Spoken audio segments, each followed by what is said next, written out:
नमः गुरुभ्यो गुरुपादुकाभ्यो नमः परेभ्यः परपादुकाभ्याम् आचार्य सिद्धेश्वर पादुकाभ्यो नमोस्तु सीतापति पादुकाभ्याम् श्री सीतानाथ समारंभां श्री रामानंदार्य मध्यमाम् अस्मदाचार्य पर्यन्तां वंदे गुरु परंपराम्।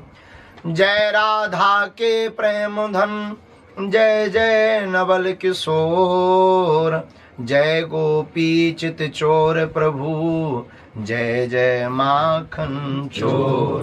भक्ति भक्त भगवंत गुरु चतुर नाम बपु एक, तिनके पद बंदन किए नासत विघ्न अनेक।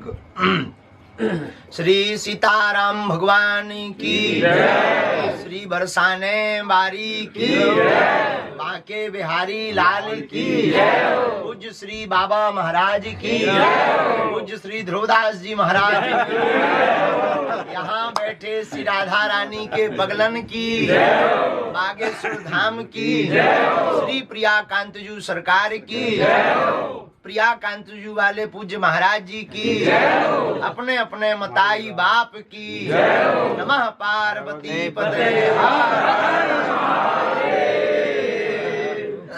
बजरंगबली की जय। अब दो दो सूर्य के बगल में जो दिया फंस गो, क्या कह दें। पूज्य बाबा महाराज विराजमान है और जहाँ बाबा महाराज विराजमान है उनके सन्मुख जो आप सब हमें तो ऐसे लगने लगता है कई बार श्री राधा रानी जी की बिछड़ी सखी ही पूज्य बाबा उनका परिकर आप सब आपके सामने। अब हम का कथा कह दें। हमारे जैसो निकृष्ट अधम जीव महापापी और बोलवे लायक भी नहीं है, नालायक है, अनपढ़ गवार है, फिर भी अब आज्ञा लगी है तो बाबा की दम के पूज्य बड़े भैया की दम पे ही बोले।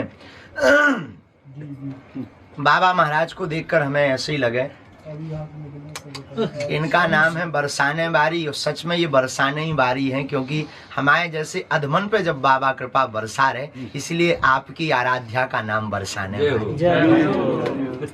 और बाबा को देखकर हमने एक बात और मानी, भगवान खोजने से नहीं मिलते, ठकुरानी खोजने से नहीं मिलती, उनमें खो जाने से। खोजने वाले तो पता ही पूछते रहते हैं पर खो जाने वाले का पता वह पूछते हैं। रामचरितमानस का एक प्रसंग है, बड़ा अद्भुत है, जो श्री प्रियाजू से बाद में अगर जोड़ा जाए तो अतिशयोक्ति नहीं। रावण ने जटायु जी के पंखों को काट दिया और जटायु जी जमीन पर गिर गए। तो कान भरने वाले लोग भी बड़े विचित्र होते हैं। कई लोग ऐसे होते हैं संसार में जिन्हें धर्म के लिए भी धकेलना पड़ता है कि भाई जाओ, तब वो धर्म की बात करने के लिए आगे आते हैं।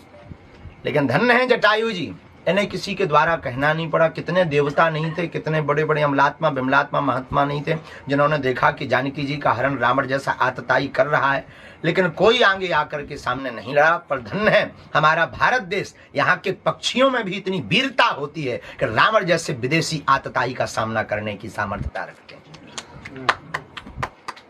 जब जटायु जी सामने पहुंचे, रावण ने प्रहार किया। वैसे जटायु जी ने प्रहार किया, एक क्षण के लिए मूर्छा आई और जीत तो वहीं जटायु जी की हो गई। लेकिन गिरे जब पंख कट करके तो लोगों ने कान में कहा कि देखा तुमने, कोई नहीं बोला, तुम भर बोले तो तुम्हारा क्या हाल हो गया, पंख कट गए, अब उड़ नहीं पाओगे। बड़े दिन भर सीताराम सीताराम सीताराम करते रहते थे, अब नहीं पहुंच पाओगे अयोध्या, न रघुनाथ जी मिलेंगे न तुम्हें उनके दर्शन होंगे, बेफिजूली में लड़ गए, सोई मर गए तुम। इससे अच्छे पहले ठीक थे, पंख थे तो कम से कम अयोध्या जा पाते, दर्शन कर पाते। जटायु जी ने आंखों में आंसू भर के बड़ी अच्छी बात की। बोले कहा, बोले सुनो भैया, भगवान की बड़ी अनुकंपा, हमारे पंख ठीक कट गए। किसी ने पूछा क्यों? बोले पंख होते तो हमें उड़कर रघुनाथ जी के दर्शन करने जाना पड़ता, लेकिन अब पंख नहीं है तो रघुनाथ जी को हमारे पास आना पड़ता। उसी प्रकार इस समय में हम लोग कन्हैया के पास तो नहीं जा सकते, ना दर्शन कर सकते। पूज्य बाबा महाराज जैसे महापुरुषों के चरणों को पकड़ लें तो हमें लगता है कि हमें वृंदावन नहीं जाना पड़ेगा। ठाकुरानी के चक्कर में ठाकुरानी जी, प्रिया जी और श्री लाडले सरकार जी दोनों ही बाबा महाराज के पास जब आएंगे तो हमें ऐसे पूज्य श्री बाबा महाराज इस ब्रज की निधि है। हमारा ऐसा मानना है वृंदावन की आंख है बाबा, इस ब्रज के नेत्र हैं बाबा।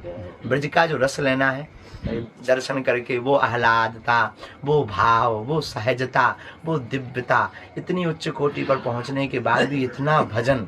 और नहीं तो हमारे जैसे निकम्मा नालायक मान बड़ाई, जब से आई लगन राम से छूटी, स्वामी स्वामी स्नन लागे सो किस्मत हमारी फूटी। ये हाल हो गया। पर धन्य है बाबा महाराज और आपकी करुणा धन्य है। अब हम अपनी टूटी फूटी वाणी से यही कहेंगे कि लातन की लतरौंदा बनाए रही हो। बुंदेलखंडी में महाराज एक लातन को लतरौंदा कहो जा। लातन को लतरौंदा अगर आपकी भाषा में कहें तो चरणन को चाकर, बुंदेली भाषा में उसे लातों का लतरौंदा कहते हैं। और आपके कहें कि चरणों का चाकर बनाए रही हो। और हमने तो जो आप ही से सुनो, महापुरुषन से भगवान ने गज को उबारा, ग्राह की कथा जो भागवत में है। पत्रकारों ने माइक लगाया भगवान के सामने कि आप बड़े विचित्र हो। भगवान बोले क्यों? बोले आपको बुलाया किसने? बोले गज ने। बोले स्तुति किसने की? बोले गज ने की। बोले आप बचाने किसको गए थे? बोले गज को। बोले पर आप बहुत विचित्र हो। भगवान बोले क्यों? पत्रकार बोले महाराज पत्रकार रहा होगा बरसाने का। तो पत्रकार हाथ जोड़ के बोला आपको बुलाया गज ने, पुकारा गज ने, स्तुति गज ने की, पर उद्धार आप उस मगरमच्छ का कर रहे हैं। आते ही सबसे पहले उद्धार किसका किया? भगवान बोले किया तो मगरमच्छ का है। तो बोले फिर अद्भुत बात है, बुलाए कोई उद्धार किसी और का करो। लेकिन भगवान भी कम कहा। ये भी श्री ठाकुर जी भी बड़े अद्भुत मुस्कुरा कर बोले सुनो, बोले जिसने हमें पुकारा है, जो हमारा है, उसका तो उद्धार होना ही है। लेकिन जो हमारे भक्तों के चरणों को पकड़ लेता है, उसका हम पहले उद्धार करें। इसी के साथ और क्या कहें, जब हमारा कोई हो ही जाएगा, जब आपका होगा तो हम भी आपके पकड़ेंगे। श्री बरसाने पूज्य बाबा महाराज की जय, पूज्य प्रिया कांति सरकार की, यहाँ के सभी रसकों की, बरसाने बारी की, बस जाई टूटी फूटी बात। बागेश्वर धाम सरकार प्रिया